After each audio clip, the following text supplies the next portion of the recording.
Bonsoir à tous, très heureuse de vous retrouver sur ce thème qui me tient à cœur, qui est presque nouveau pour moi, pas tout à fait, c'est la transmutation des mémoires transgénérationnelles. Il se trouve que j'ai vraiment l'intuition très forte que ce thème est important et j'ai été très émue de voir que vous étiez très nombreux à vous être inscrits. 222 précisément, c'est un nombre qui ne s'invente pas, surtout pour quelqu'un comme moi, et certainement comme vous qui aiment des chiffres un petit peu symboliques. Ce qui me convainc dans le fait que ce thème est important et peut-être urgent, peut-être très d'actualité. Mon actualité à moi, en tout cas, parce que j'ai plusieurs informations personnelles me proposant de partager à ce sujet et aussi pour transmuter des choses pour moi-même.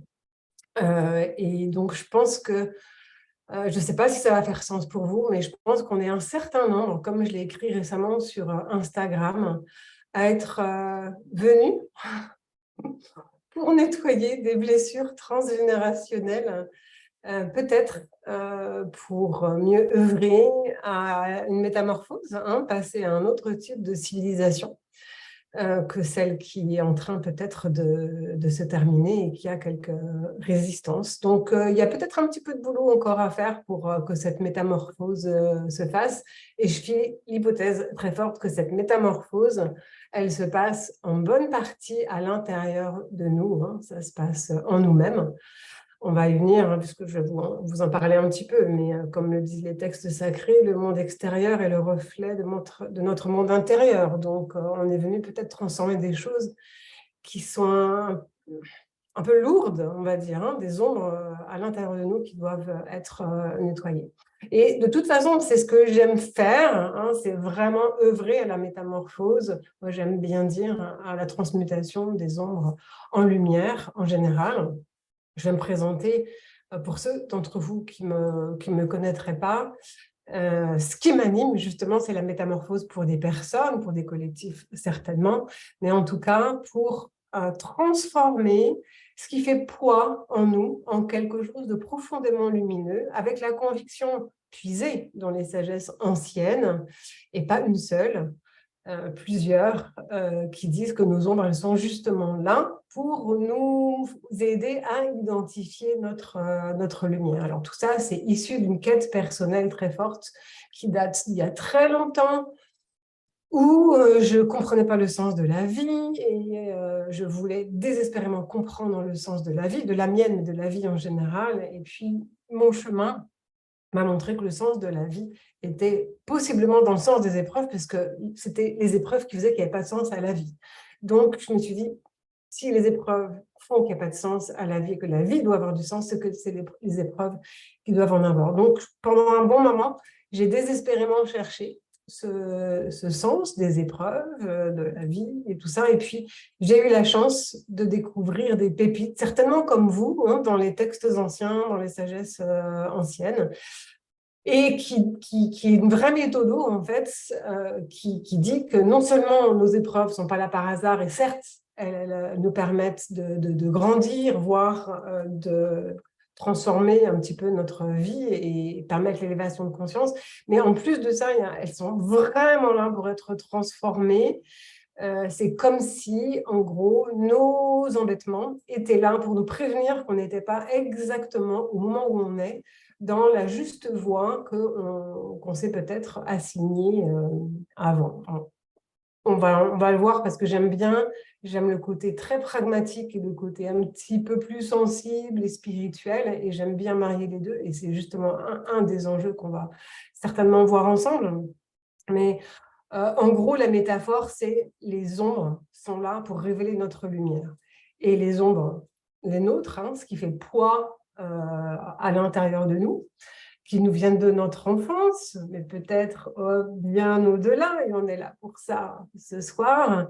Et surtout, ce qui est juste génial et que j'adore partager après avoir trouvé moi-même ces pépites-là, c'est qu'il y a un moyen de décoder les ombres pour identifier la lumière, pour accélérer le processus de transformation de ces plombs qui nous entravent vers l'or. Et l'or, c'est nous, c'est notre lumière.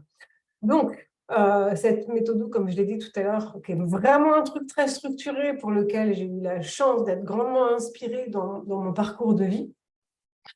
Il y a une vraie méthode qui permet de décoder le sens de nos épreuves pour identifier des sources de transformation qui correspondent à notre juste chemin de vie.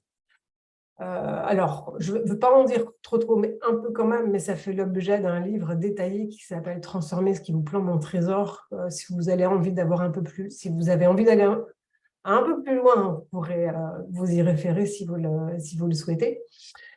Et pour terminer un petit peu sur ma présentation, je suis coach, j'accompagne des dirigeants, j'accompagne beaucoup des coachs et des thérapeutes et je forme aussi des coachs et des thérapeutes donc à identifier notre domaine d'accomplissement et pas que l'identifier, c'est propulser aussi par le décryptage de ce qui pose problème, des crises, y compris des choses compliquées en entreprise. Pour identifier nos domaines de succès, de réussite, et en gros notre lumière. Voilà. Alors, je vais vous faire une synthèse de la méthode habituelle et puis je vais l'agrémenter, puisqu'on est là pour ça, sur comment on transmute aussi les blessures et les traumas de nos lignées. Donc, pardon pour ceux qui me connaissent déjà, qui connaissent très bien l'approche, enfin, ça fera peut-être un rappel, mais je vais commencer quand même par le b.a.-ba, c'est-à-dire cette approche synthétique qui permet de transmuter nos ombres en lumière. Donc l'idée, je vais vous le raconter d'abord d'une manière chronologique et logique. D'abord, quand on a un trauma dans l'enfance, on en a tous. C'est des petits, des gros. Les traumas, ce n'est pas forcément des choses vraiment très difficiles. On n'a pas tous vécu des choses horribles, mais ça peut être des dissonances, des erreurs, des émotions des parents, des quiproquos, des maladresses qui créent des distorsions en nous, mais ça peut être aussi des choses beaucoup plus terribles. On a chacun notre lot d'ombre, on va dire, de choses un petit peu compliquées qui restent en fait dans notre mémoire physique. Donc on vit un trauma dans notre enfance, ce qui crée une dissonance ou une souffrance consciente ou pas forcément consciente, qui est parfois enfouie dans la mémoire.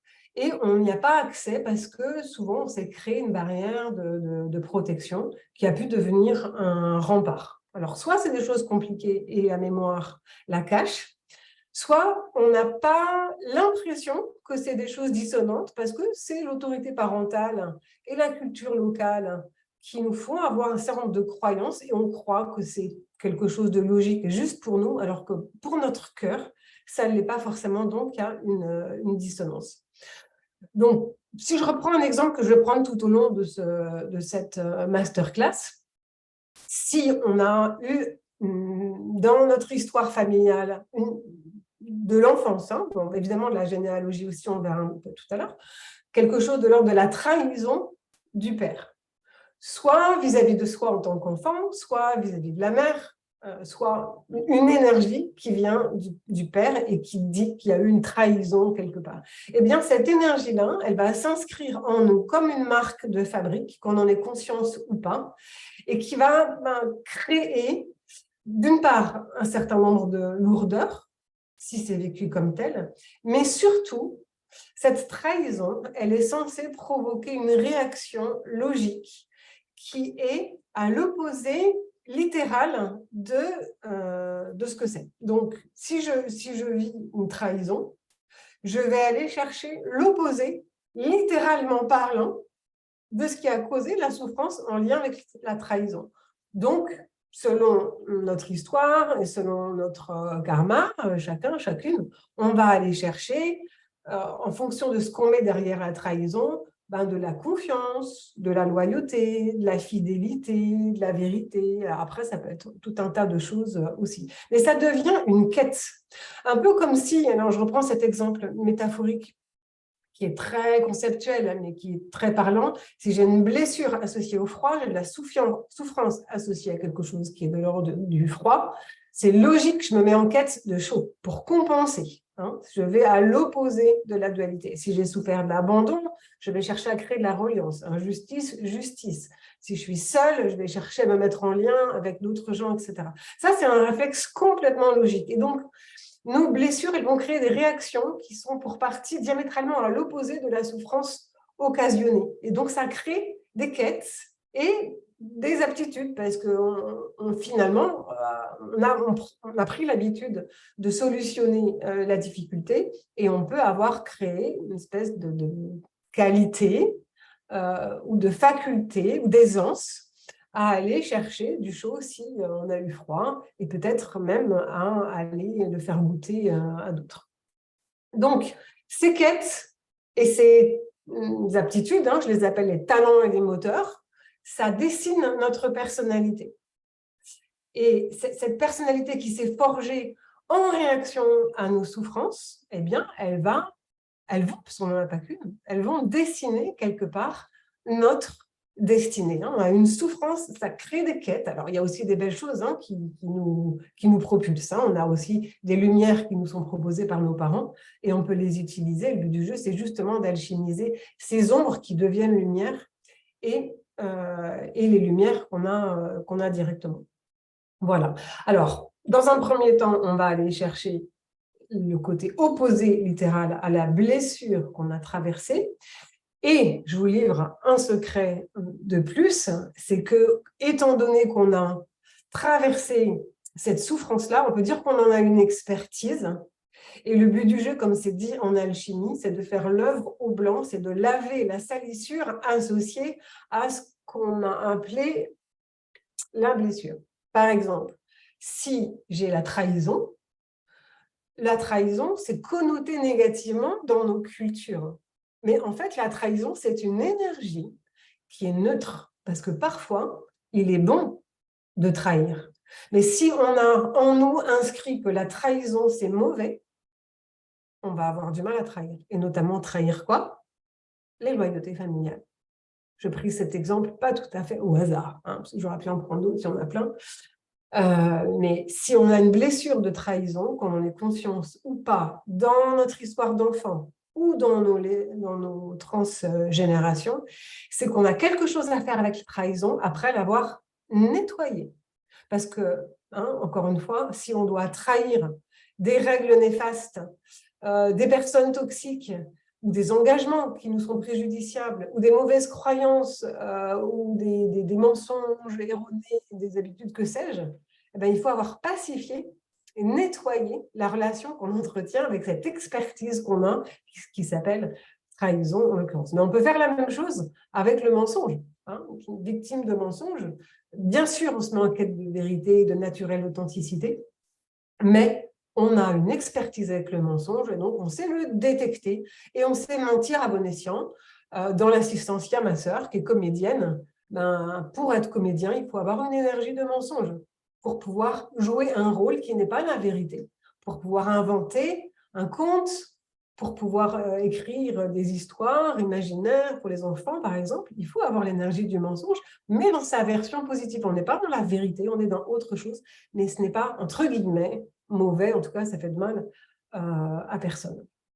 Donc voilà pour la version logique, mais je dois rajouter quand même que si on n'a pas développé nos quêtes et nos talents, eh bien, la vibration associée à la trahison ou à la blessure associée à la négativité, en tout cas à la souffrance, elle va rayonner encore et encore. Alors ça, c'est le chapitre, on peut l'appeler, on peut le voir dans les sagesses anciennes, mais on peut le voir aussi dans la physique quantique, que comme on est énergie, et que si on ne transforme pas en nous dans la version lumineuse opposée, dans la version positive lumineuse de la blessure, ça va rayonner dans sa version sombre, dans sa version souffrance.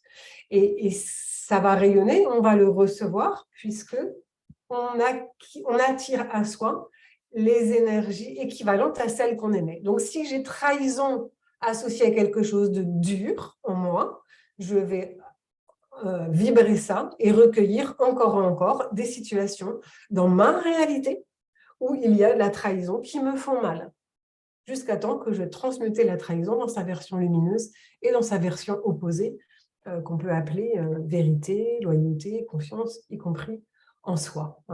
et fidélité à soi-même, etc. Voilà, donc ça, on va dire, c'est la version un peu cartésienne et logique. On a des traumas, des blessures, ça génère des réactions qui correspondent à des talents et des moteurs qui façonnent notre destinée. Et si on ne les a pas exploitées suffisamment, à ce moment-là, elles vont rayonner dans leur version négative jusqu'à temps qu'on comprenne qu'il y a besoin de se mettre en quête de ce qui fait sens pour soi en réaction à ces blessures. Alors, l'autre façon d'expliquer les choses et qui me tient à cœur, c'est la vision un peu de Pierre Teilhard du Chardin, c'est-à-dire que nous ne sommes peut-être pas des êtres humains vivant une aventure spirituelle, pour ceux qui ont envie de la vivre, mais on serait plutôt des êtres spirituels vivant une aventure humaine. Et donc, l'autre ordre, qui n'est pas chronologique, c'est la vision antichronologique, et qui, si je synthétise les sagesses anciennes, disent que nous sommes lumière, nous appartenons à une très grande lumière, que certains appellent conscience cosmique, ou divin, ou source primordiale, à chacun aura son vocabulaire, qui a un besoin de faire une expérience concrète pour se connaître. Et pour ça, cette lumière va se démultiplier en d'innombrables parcelles de lumière, que j'aime bien appeler âmes, qui vont chacune faire leur expérience. On n'a pas tous la même, une expérience, et par quelque chose qui est l'inverse de la lumière. Et donc, pour les scientifiques, l'inverse de la lumière, on va appeler ça matière. Et pour on va dire dans les sagesses ou en philosophie, l'inverse de la lumière, on va appeler ça ombre, hein, ou obscurité. Et en fait, c'est les deux. C'est-à-dire l'âme, elle va trouver à s'incarner dans la matière en faisant des expériences ombres qui ne sont pas lumineuses pour mieux se mettre en quête de lumière et révéler sa lumière. Et donc, par conséquent, si je veux œuvrer au fait que les gens aient confiance en eux, ou si moi, je dois expérimenter ce que c'est véritablement la confiance, il faut que je passe par l'opposé de la confiance. Hein, si j'aime bien dire que si je décide de m'incarner en tant que lumière pour me mettre en quête de liberté, pour œuvrer à la liberté, pour goûter à la liberté, pour comprendre ce que veut dire le concept de liberté, il y a nécessité à ce que j'en sois privé, parce qu'on ne désire pas éperdument ce qu'on a déjà. Et c'est pareil pour toutes nos privations, en fait. Donc, si je dois œuvrer à la notion de confiance ou de loyauté à soi-même ou de vérité, j'ai besoin, entre autres, de m'incarner avec des dissonances qui vont s'appeler mensonge, trahison, en tout cas non-confiance. Et c'est la raison pour laquelle notre âme va choisir de passer dans un certain nombre de prismes avec des blessures, des dissonances, du moule parental, mais aussi de l'ensemble de l'énergie qui est véhiculée par le corps physique, énergétique, émotionnel des parents. Vous voyez où je veux en venir? On va remonter petit à petit. Et donc, si on n'est pas déjà dans notre destinée, donc on s'incarne, on traverse des blessures, et puis après on rejoint ce que j'ai dit à l'instant, c'est-à-dire que les dissonances, elles vont nous mettre en quête exprès de ce qu'on est venu chercher. C'est vraiment une loi d'opposition et de dualité. Et si on n'y est pas, eh bien, notre âme va nous envoyer des alliés pour qu'on nous rappelle le chemin qu'on était censé prendre dans l'engagement qu'on s'est donné en venant s'incarner sur cette terre. Donc, nos bourreaux, les situations désagréables sont censés être des alliés venant nous rappeler notre mission d'âme, ou en tout cas l'étape où on doit aller à l'époque où on est en train de traverser ça. Voilà, et donc on a ce chemin à faire, chacun, à aller identifier nos ombres, hein, d'où l'intérêt d'aller identifier nos petites ombres pour mieux leur faire face, pour mieux, d'une part, les apaiser, mais aussi aller voir ce qu'elles ont à nous dire par rapport à ce qu'on est venu chercher. Voilà, alors, on ne se souvient pas toujours des petits traumas qu'on a vécus dans l'enfance, de ces petites dissonances. Hein. C'est comme dans un moule avec des petites anicroches dans le moule qui vont donner donc un gâteau avec la forme inversée des anicroches. Hein, si vous voyez ce que c'est que cette métaphore du moule qui va donner un gâteau. Et donc, on ne s'en souvient pas toujours. Mais on sait que ça vibre quand même au fond de nous parce que ça nous revient en miroir, comme je l'évoquais tout à l'heure. Donc, comme mon monde intérieur va se propulser, va se, comment on dit, projeter plutôt dans mon monde extérieur, si je ne connais pas les petites ombres qui vibrent à l'intérieur de moi, ben, elles vont se voir à l'extérieur. Et donc, tout ça, c'est des opportunités, comme le dit la tradition Ho'oponopono, hein, un problème dans mon monde extérieur, je dois l'honorer, le remercier, avoir de gratitude, voire lui demander pardon, pour avoir joué ce rôle de me montrer que j'ai la dissonance équivalente à l'intérieur de moi et qui est demandée à être transmutée en lumière. Alors, a fortiori, si on ne se souvient pas de ce qui s'est passé dans notre enfance, on ne se souvient pas, à part quelques exceptions, de ce qui s'est passé chez nos arrière-grands-parents, parfois chez nos grands-parents, et puis au-delà, parce qu'en fait, on est pétri. Notre corps est pétri. Hein, je pense que vous le savez, hein, que notre corps, c'est de l'énergie, c'est des vibrations qui vont être impactées par les vibrations quand on est enfant et quand on est embryon de tout ce qui vient de l'atmosphère locale. Donc, première chose, c'est les parents et ce qu'ont vécu les parents. Donc, les blessures des parents vont déteindre sur nous, l'énergie des parents vont déteindre sur nous, on va dire d'une manière extérieure et émotionnelle, énergétique, mais aussi d'une manière physique. Je ne sais pas si vous avez vu la petite vidéo que j'ai proposée sur mon site. Et ce qui est assez génial, c'est qu'aujourd'hui, c'est prouvé par la science. C'est-à-dire qu'un trauma qui est arrivé à notre arrière-grand-père ou grand-oncle, hein, même si ce n'est pas en descendance directe, ça nous marque dans l'ADN, ça marque physiquement. Et donc, nos cellules ont l'information de ce qui s'est passé chez nos parents et grands-parents. Et pour ceux d'entre vous qui, comme moi, depuis un moment, travaillent sur eux, en effaçant leurs ombres, en cherchant à effacer leurs ombres ou à les transmuter ou à apaiser tout ça, et on se dit, mais c'est pas vrai, il y en a encore et encore et encore. Parfois, c'est assez désespérant. Et l'information qui m'a été donnée dernièrement, comme je l'ai dit en intro, c'est qu'on est là aussi pour aller nettoyer, mais nettoyer pas forcément que d'une manière émotionnelle, quelquefois c'est d'une manière physique, et je vous donnerai un petit truc tout à l'heure qui m'a été donné récemment pour enlever, ou du moins estomper, les traces physiques, physiologiques de nos mémoires transgénérationnelles qui sont inscrites dans notre squelette, dans nos os. Hein. Et j'aime bien dire, c'est pour ça que les ossatures, hein, les os, grands symboles des émotions, et des émotions de nos ancêtres qui sont imprégnées à l'intérieur de nous, liées à leur propre souffrance, bah, si les os saturent, bah, l'ossature, voilà, ça déborde de tous les côtés.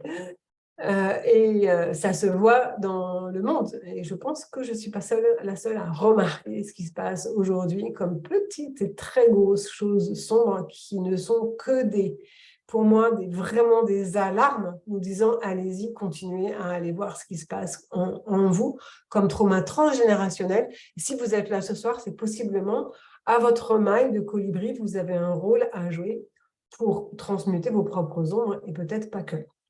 Donc, les blessures classiques, j'imagine que vous portez en vous, comme moi, de nos grands-parents, c'est, on va dire, des blessures qui sont liées à l'histoire de la civilisation humaine. Donc, on porte en nous des mémoires des guerres, des catastrophes, des famines, des misères, des maladies, des pandémies, mais aussi des cultures dont nos ancêtres, et possiblement nous-mêmes, se sont imprégnés. Les cultures avec un gros morceau qui s'appelle religion, où il y a souvent des très beaux côtés à la religion, mais il y a aussi, ça ne vous a pas échappé pour certains, des côtés parfois un petit peu pervers, ne serait-ce que par les dogmes ou par même les phénomènes d'inquisition, hein, je pense pour la religion catholique, ou il se passe ça aussi pour d'autres, mais pas uniquement ça, c'est-à-dire que certaines religions nous font avoir des croyances en nous proposant ou nous imposant des dogmes dans le rapport qu'on entretient au corps, dans le rapport qu'on entretient entre hommes et femmes, dans le rapport qu'on a avec la sexualité, dans le rapport qu'on a avec l'argent, dans le rapport qu'on a aux émotions. Tout ça, alors ce n'est pas que la religion, c'est aussi la culture qui peut être imprégnée de religion, mais pas que. Et donc tout ça, ça s'imprègne dans l'inconscient collectif et dans nos squelettes. Pardon, hein, c'est pas très joli, mais dans nos ossatures individuelles, on a ces mémoires-là. C'est dans notre inconscient collectif. Et si c'est dissonant pour nous, il nous est demandé de le nettoyer. Hein, parce que la sexualité, c'est pas sale. Parce que l'argent, c'est pas sale. Parce que dans la relation homme-femme, c'est pas l'homme qui doit être le plus puissant. Et que le corps, c'est pas sale. Et que le corps, c'est pas qu'une mécanique et qu'il a des choses hyper intéressantes à nous dire. Mais dans nos enseignements transgénérationnels, on croit qu'on doit être loyal à la mémoire de nos ancêtres et du coup, on perpétue, parfois à notre insu, on perpétue aussi vis-à-vis ça, vis-à-vis des autres et vis-à-vis de nos enfants. Donc, toutes ces cultures et atmosphères familiales transgénérationnelles qui sont en nous, qui sont intimement liées aux circonstances civilisationnelles historiques, ou à la culture du pays, de la ville hein, dans laquelle on se trouve, ça se perpétue. Tant qu'on y est loyal, parce qu'on a une croyance qui est légitime, que si on ne s'y conforme pas, on ne sera pas aimé et on sera possiblement exclu du clan et que tout le monde a peur du rejet. Donc, on préfère dire OK à ce qu'on connaît, quitte à ce que ce soit légèrement dissonant, plutôt que d'aller vers ce qu'on ne connaît pas et à être inconsciemment, hein, c'est une croyance inconsciente qui rayonne subliminalement, d'être différent de notre moule familial. Hein. Il y a vraiment un courage à oser dire non à notre moule familial quand il vibre, même quand il vibre dans sa version ombre. Carl Gustav Jung l'avait vraiment bien mis en valeur, ça. L'idée, c'est de dire que là où est l'angoisse, là est la tâche. En fait, alors c'est un peu un abus de langage de le dire comme ça, mais notre inconscient, il a tendance à préférer ce qu'il connaît, quitte à ce que ça fasse mal. Hein, tous les dogmes transgénérationnels et même de notre on va dire, éducation dans cette vie-là. On préfère donc ce qu'on connaît, quitte à ce que ça fasse mal, plutôt que ce qu'on ne connaît pas, parce que ça fait peur. Et donc, on préfère a priori avoir mal que peur. Sauf à un certain moment, à ce moment-là, il va être temps de se démouler et d'aller vers nos quêtes. Donc après, il se passe des faits historiques dans notre famille de maintenant ou chez nos parents, nos arrière-grands-parents, qui sont très spécifiques à notre famille. Et c'est là où on va chacun être différent, parce que même s'il y a des récurrences dans ce qu'ont vécu nos ancêtres respectifs, il y a quand même des choses très, très spécifiques. Donc, je l'ai dit tout à l'heure, c'est la couleur qu'on a donnée à l'argent, par exemple. Pour d'autres, il faut être absolument polissé à l'extérieur et quitte à être absolument horrible à l'intérieur de la maison.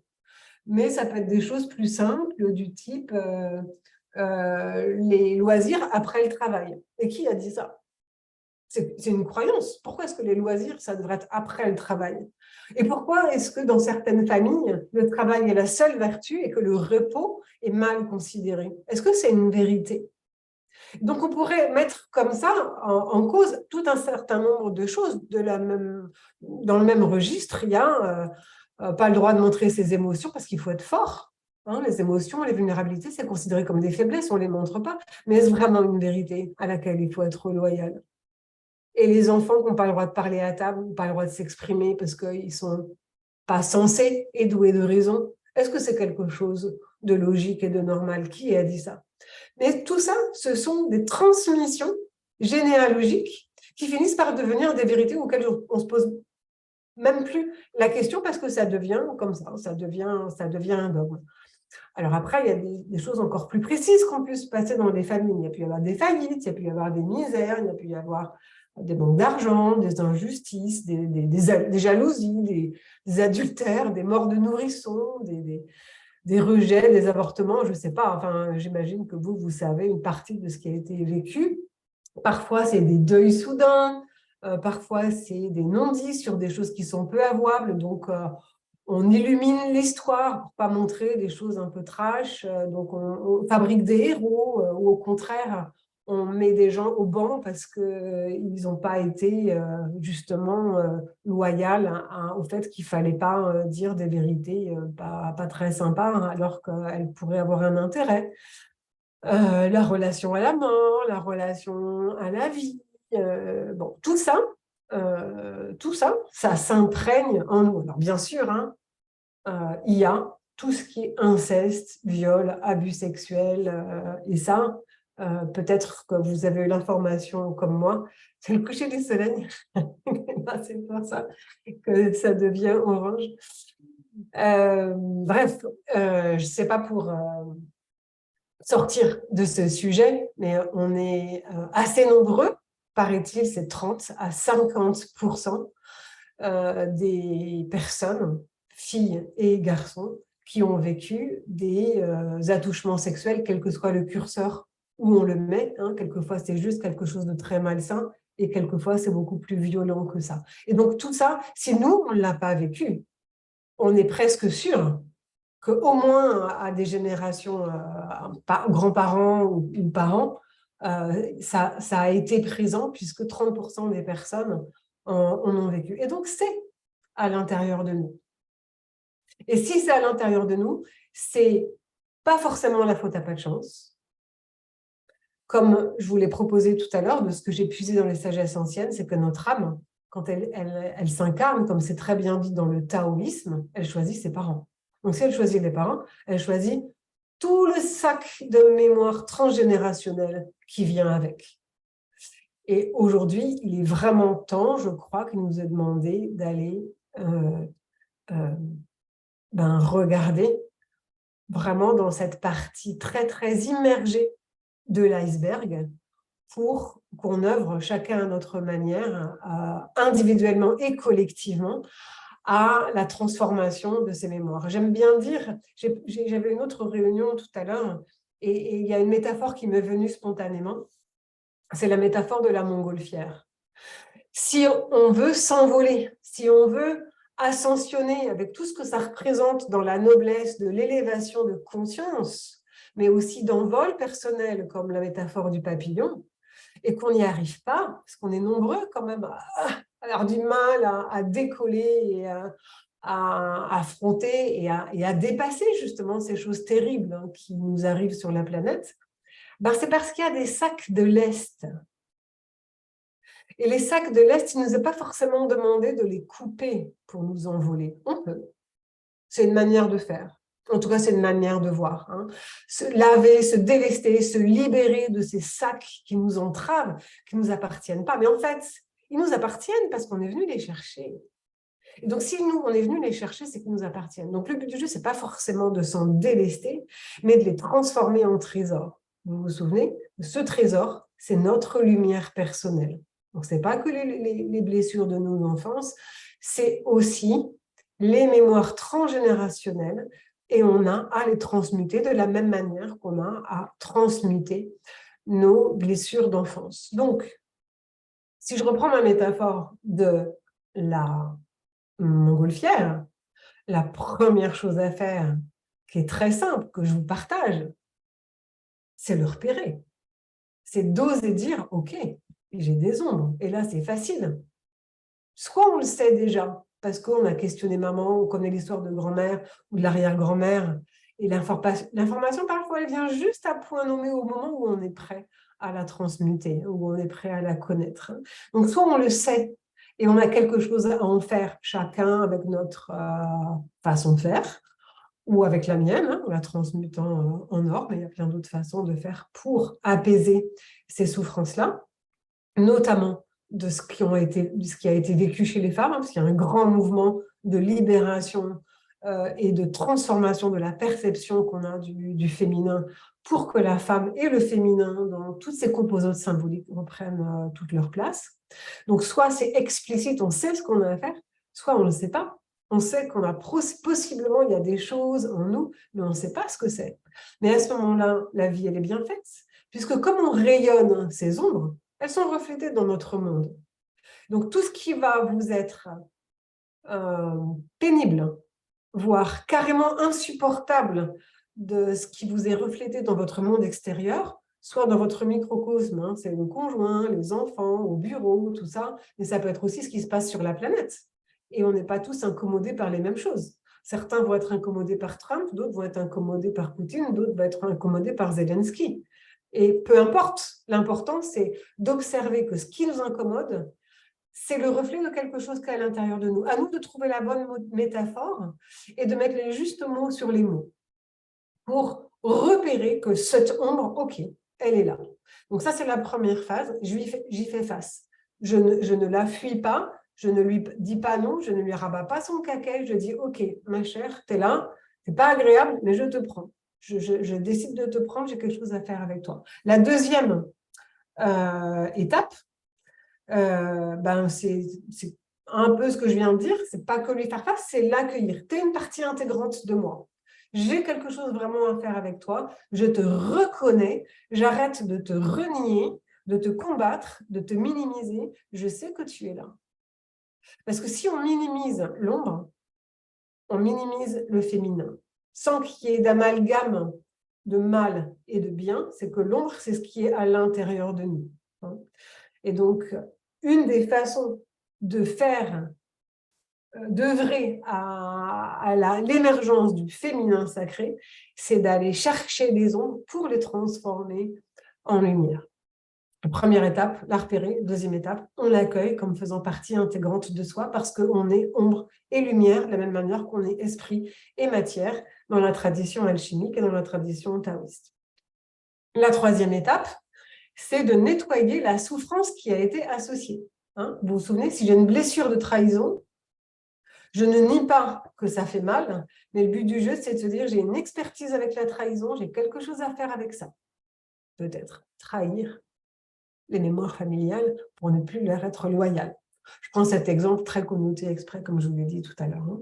Donc ça, c'est l'œuvre blanc des alchimistes. Hein. On enlève la souffrance qui a été associée à la caractéristique qu'on a traversée. Parfois, c'est très facile. Hein. Par exemple, on a une souffrance de silence, on peut voir toute la vertu du silence. Parfois, c'est plus compliqué si c'est une blessure de viol et d'intrusion. Mais n'empêche qu'il y a des vertus à l'intrusion et je vous en donnerai une tout à l'heure parce qu'il m'a été demandé de la partager.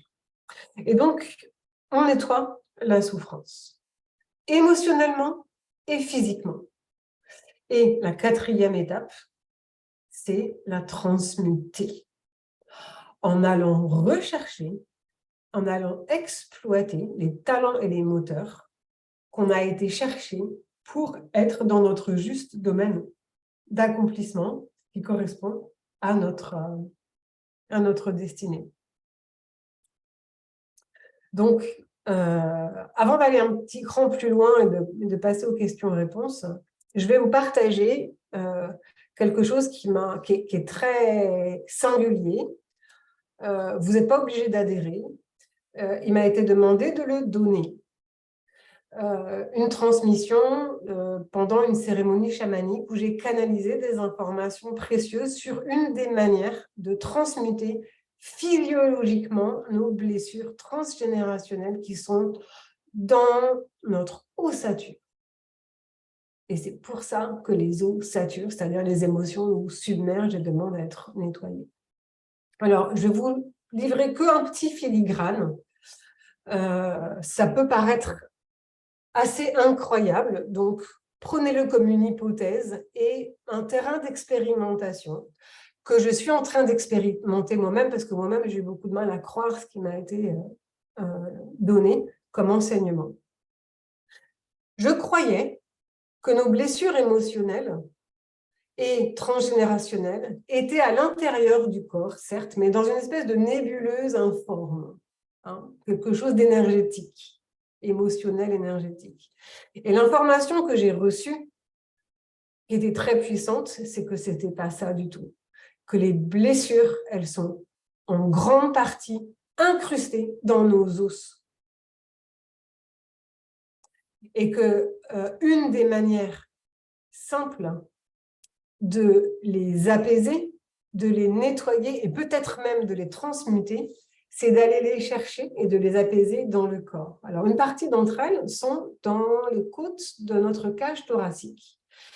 Et vous verrez que si vous vous auscultez, et c'est pour ça que l'intrusion est une blessure qu'on peut polariser positivement en allant vraiment intruser à l'intérieur de notre corps, vous verrez que si vous vous auscultez doucement, hein, doucement parce que c'est hyper sensible, énergétiquement mais même physiquement, d'aller tout doucement ausculter vos os.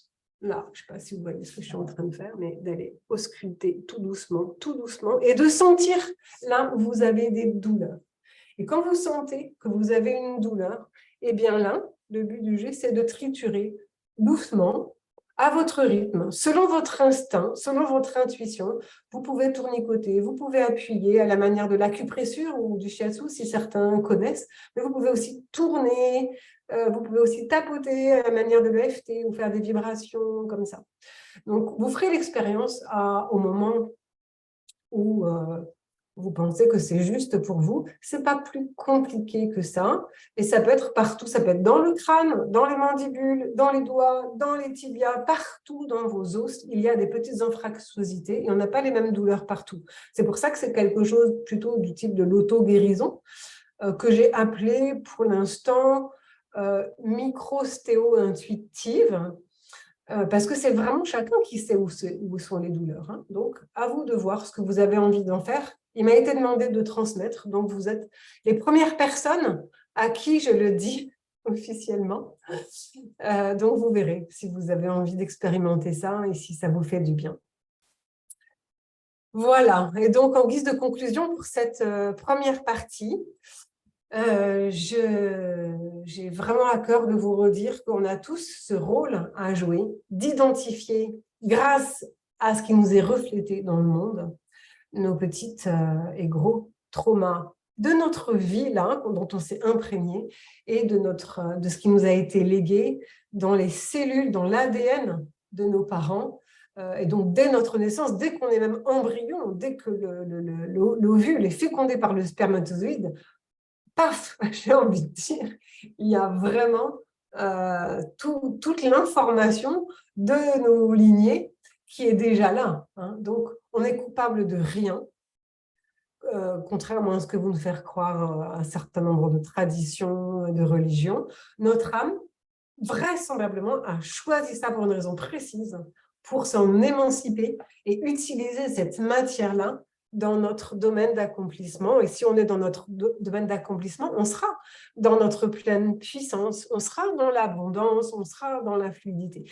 Et quand on n'est pas dans notre juste voie, c'est là qu'on a des embêtements qui sont que des méchants loups, comme je disais tout à l'heure, des grands méchants loups qui sont en fait très gentils pour nous montrer ce qu'on a à transmuter et avec nos ombres et tout ça. Voilà, donc, juste pour clore là-dessus, une bonne nouvelle aussi, c'est que dans les découvertes des sagesses anciennes, tout le temps, il est fait mention de cette grande lumière dont j'ai parlé au début.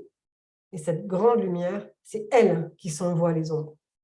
Donc, si c'est la lumière qui est la maître du jeu, qui envoie l'ombre, c'est toujours elle qui gagne à la fin. Hein. On est tout ça, même si c'est dur à vivre parfois, voire très, très difficile à certains moments, tout ça, c'est un jeu cosmique où c'est la lumière qui envoie l'ombre pour faire une expérience, pour se connaître et s'expanser.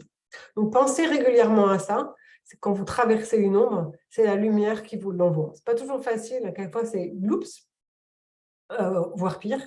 Mais l'idée, c'est de prendre un petit peu de recul et que nos blessures et nos traumas et nos épreuves, toujours, c'est là pour nous et qu'il y a un moyen de la décoder pour être vraiment dans notre domaine d'harmonie, et œuvrer individuellement et collectivement peut-être à cette métamorphose des ombres en lumière.